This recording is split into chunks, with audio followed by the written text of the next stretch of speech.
médecin? Oui. Bon. C'est un des plus riches d'ici, monsieur Rouault. Il s'est cassé la jambe en revenant de faire la fête. C'est par là. Sa femme est morte depuis 2 ans. Il n'y a que sa demoiselle pour l'aider à tenir sa maison.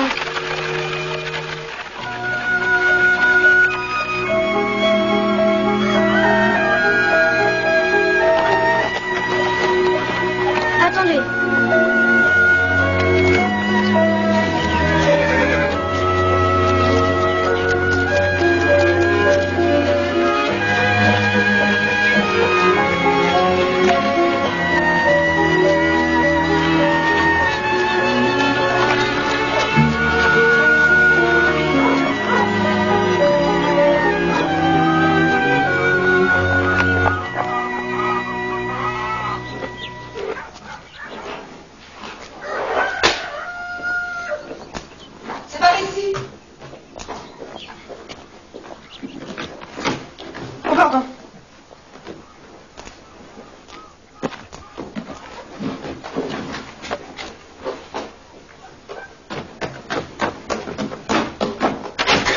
C'est le médecin, papa.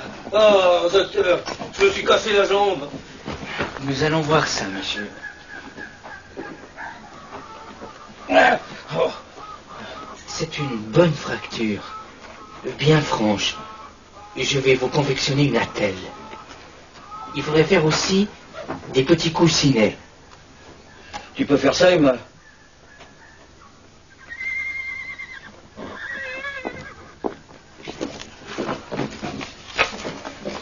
Voilà qui va faire l'affaire.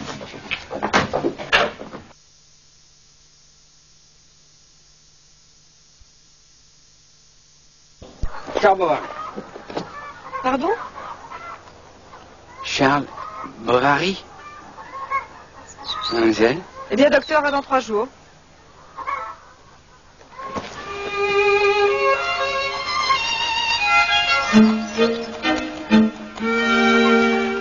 Oh là, oh.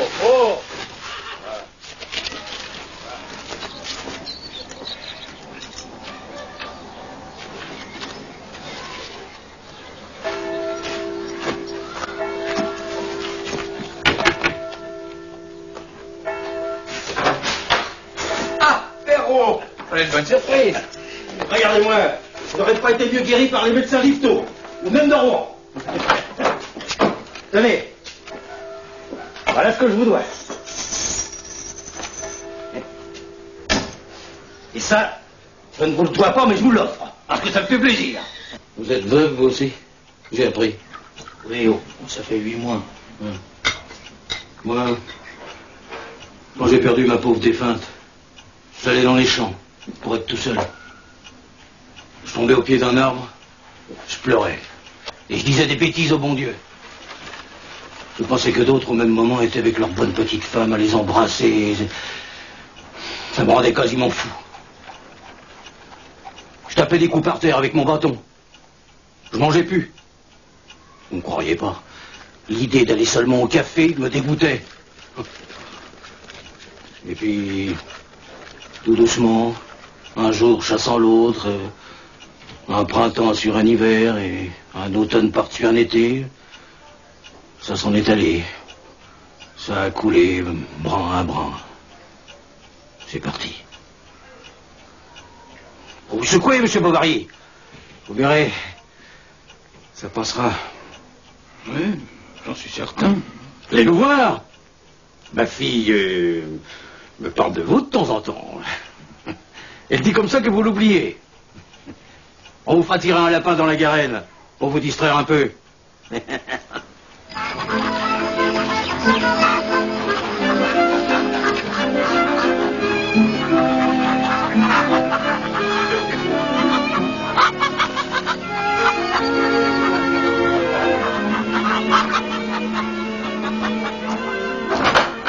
Ah, monsieur Charles, c'est gentil de venir nous voir.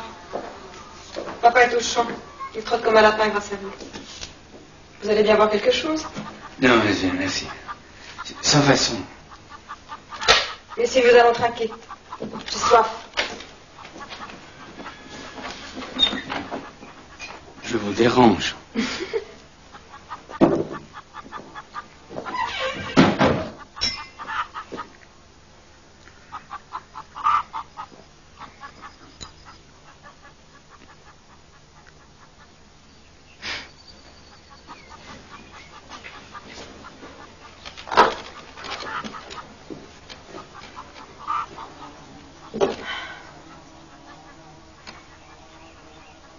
Depuis un mois, de temps en temps, j'ai des étourdissements. Oh. Pensez-vous que les bains de mer me feraient du bien? Les bains de mer? Oui. C'est bon pour les étourdissements. Quand j'étais au couvent, parfois, je faisais semblant de m'évanouir. Toutes les sœurs s'empressaient autour de moi. Pourquoi vous faisiez cela? Pour être dorlotée.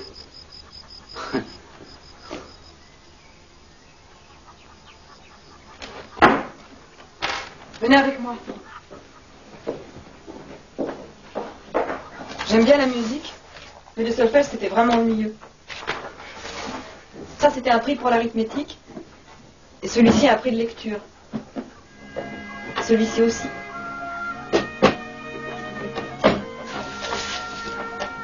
Ma pauvre maman était fière de moi quand elle me voyait avec mes couronnes.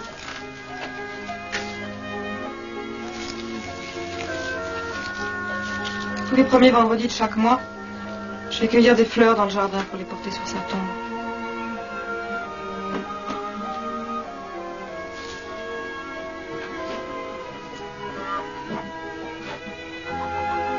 J'aimerais beaucoup habiter la ville, au moins pendant l'hiver. Quoique pendant l'été, les jours sont tellement longs qu'on s'ennuie encore plus. Vous ne trouvez pas? Maître Rouault! Ah, monsieur Bovary! Ah, Maître Rouault! Je voudrais bien vous dire quelque chose. Eh ben, contez-moi votre histoire. Peut-être est-ce que je la connais déjà. Rouault. Rouault.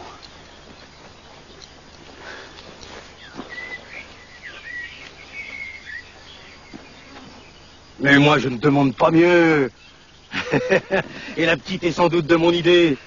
Il faut pourtant lui demander son avis. Écoutez, voilà ce qu'on va faire. Je m'en vais rentrer chez nous. Et vous n'avez pas besoin de revenir. Nos gens sont là-bas pour la soupe et puis... ça la saisirait pas trop, la pauvre petite. Mais pour que vous ne vous mangiez pas le sang, si c'est oui, je pousserai tout grand l'auvent de la fenêtre contre le mur.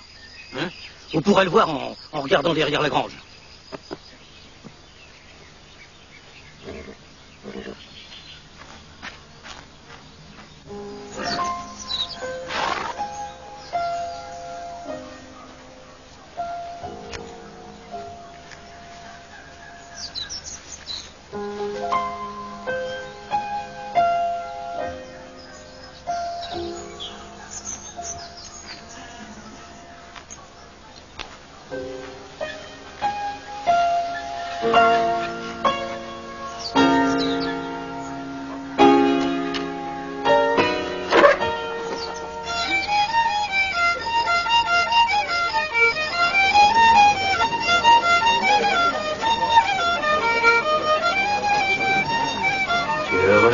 Mais oui, j'aurais bien aimé me marier à minuit avec des flambeaux. C'est vraiment une belle journée. Ça, pour sûr.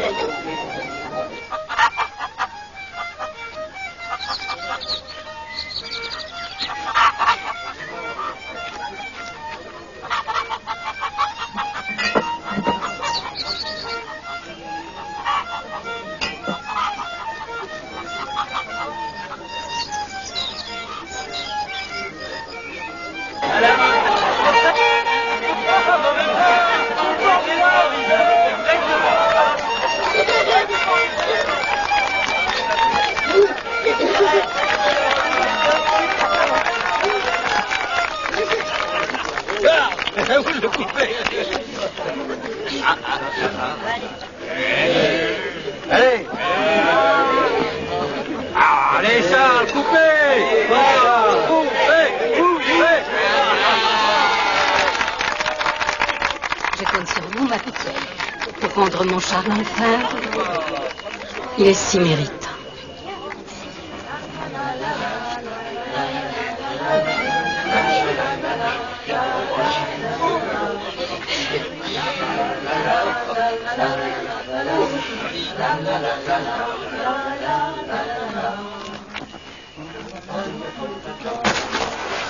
Je vais ranger la carriole, attends-moi.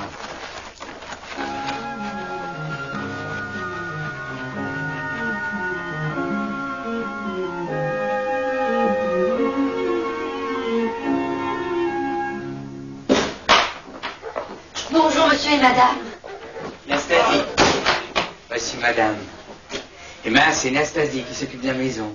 J'ai rien fait pour dîner. Oh, c'est bien fait. Nous n'avons pas faim. Non. Vous pouvez aller vous coucher, Nastasie.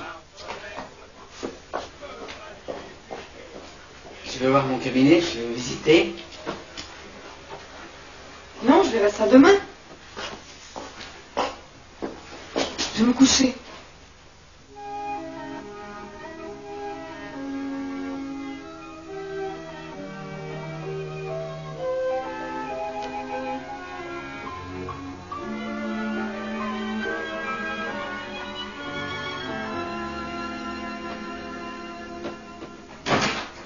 Nastasie!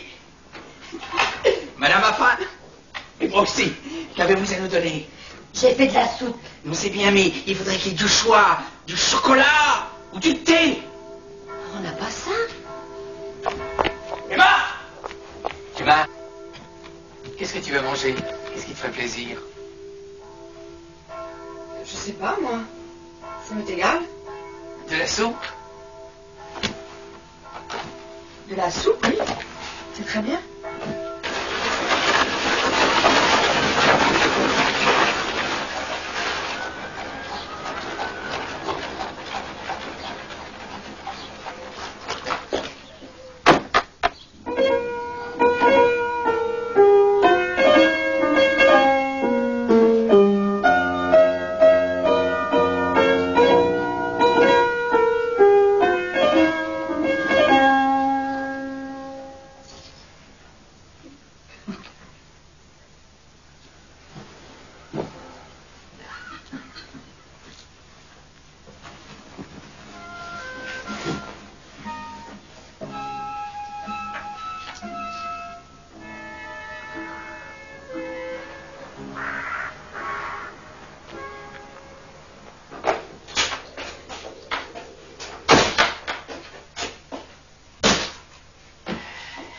Tu rentres de plus en plus tard.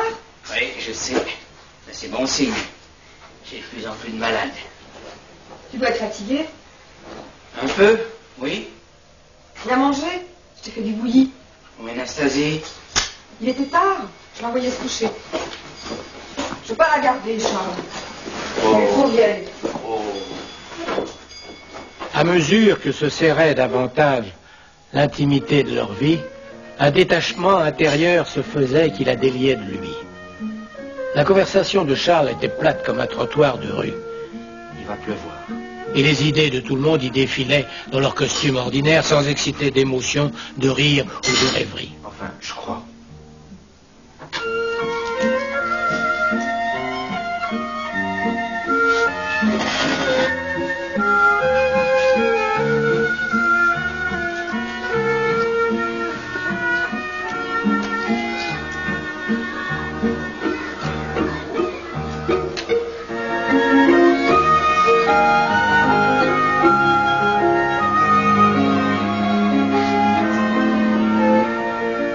Oh mon Dieu, monsieur, je m'arrête.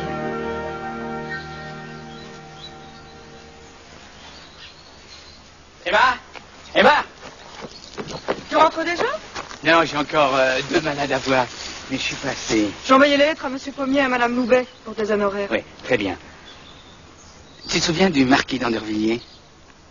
Celui qui avait un abcès à la bouche. Celui qui nous a demandé des boutures de cerisier. Je ne l'ai jamais vu. Non, mais tu vas le voir. Figure-toi que il nous invite à son bal. Il nous invite? Oui, à son grand bal. C'est vrai?